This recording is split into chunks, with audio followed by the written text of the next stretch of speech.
അസ്സലാമലൈക്കും. ഇന്നത്തേത് ഒരു instant നെയ്യപ്പത്തിൻ്റെ recipe ആയിട്ടാണ് വന്നിട്ടുള്ളത്. നല്ല പെർഫെക്റ്റ് ആയിട്ടും നല്ല ടേസ്റ്റി ആയിട്ടും നമുക്കിത് ഉണ്ടാക്കിയെടുക്കാൻ വേണ്ടിയിട്ട് പറ്റും. അപ്പോൾ ഇതുണ്ടാക്കുന്നത് എങ്ങനെയെന്ന് കണ്ടുനോക്കാം. നമുക്ക് വീട്ടിലേക്ക് പോവാം. ഒരുപാട് ഇൻഗ്രീഡിയൻസ് ഇല്ലാണ്ട് ഒരുപാട് ബുദ്ധിമുട്ടില്ലാണ്ട് നമുക്ക് ഈസി ആയിട്ട് ഉണ്ടാക്കിയെടുക്കാൻ വേണ്ടിയിട്ട് പറ്റും കേട്ടോ. അപ്പോൾ അതിന് വേണ്ടിയിട്ട് ഞാൻ 2 കപ്പ് പച്ചരി വെള്ളത്തിലിട്ട് നന്നായിട്ട് കുതിർത്ത് ആ വെള്ളമൊക്കെ ഒന്ന് ഒഴിവാക്കി എടുത്തിട്ടുണ്ട്.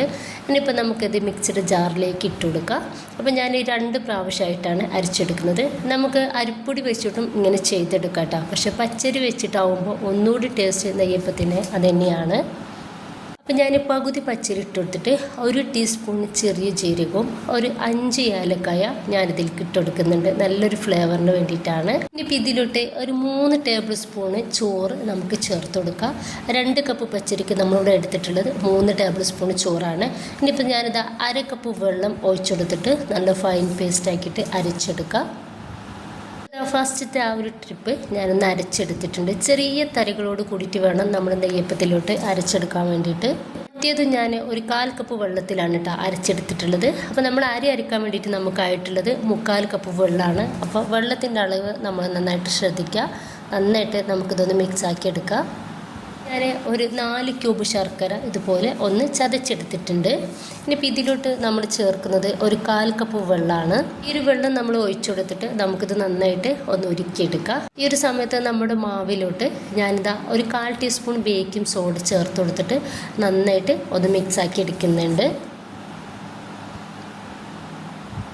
ഉരുക്കിയെടുത്തിട്ടുള്ള ശർക്കര നല്ല ചൂടോടെ തന്നെ അരിച്ചെടുത്തിട്ട് നമുക്ക് ഈ മാവിലേക്ക് ഒഴിച്ചെടുക്കാം.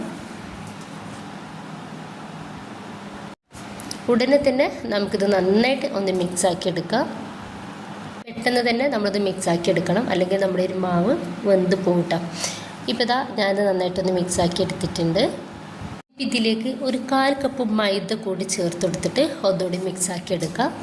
മൈദ നമ്മൾ ചേർത്ത് കൊടുക്കുന്നത് ഈ ഒരു ശർക്കര ചേർത്ത് കൊടുത്തിട്ട് നന്നായിട്ട് മിക്സാക്കി എടുത്തതിന് ശേഷം ചെറിയൊരു ചൂട് ആറിയതിന് ശേഷമാണ് കേട്ടോ.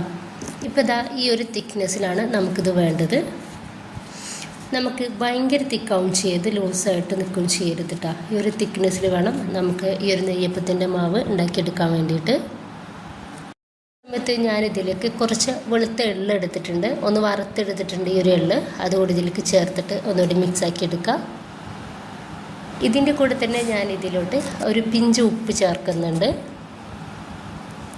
ഇപ്പോൾ നന്നായിട്ട് മിക്സാക്കി കൊടുത്താൽ നമ്മുടെ മാവ് റെഡി ആയിട്ടുണ്ട്. അപ്പോൾ നമ്മൾ ഇത് റെസ്റ്റ് ചെയ്യാൻ വേണ്ടിയിട്ടോ ഒന്നിനും മാറ്റി വെക്കുന്നില്ല, ഉടനെ തന്നെ നമ്മളിത് റെഡിയാക്കി എടുക്കുകയാണ് ചെയ്യുന്നത്. നന്നായിട്ട് ചൂടായിട്ടുള്ള എണ്ണയിലേക്ക് നമുക്കിതിൽ നിന്നും ഒരു കയ്യിൽ മാവ് ഒഴിച്ചെടുക്കാം. എന്നിട്ട് നമ്മൾ തീ ഏറ്റവും ലോയിലേക്ക് ഇട്ടിട്ട് വേണം ഇതുപോലെ ഒന്ന് റെഡിയാക്കി എടുക്കാൻ വേണ്ടിയിട്ട്. എന്തെങ്കിലാണ് ഉൾഭാഗമൊക്കെ വേവായിട്ട് നല്ല ആരെടുത്തിട്ടുള്ള നെയ്യപ്പം നമുക്ക് കിട്ടുള്ളൂ. പാനിൽ നിന്നും എടുത്തു മാറ്റാം. ബാക്കി കൂടി ഞാനിതുപോലെ തന്നെ ഒന്ന് ചെയ്തെടുത്തിട്ടുണ്ട്. അപ്പോൾ എല്ലാവരും ഉണ്ടാക്കി നോക്കാം. നമുക്ക് റെസ്റ്റ് ഒന്നും ചെയ്യേണ്ട, ഇൻസ്റ്റൻ്റ് ആയിട്ട് തന്നെ ഈ ഒരു നെയ്യപ്പം വേഗത്തിൽ ഉണ്ടാക്കിയെടുക്കാൻ വേണ്ടിയിട്ട് പറ്റും.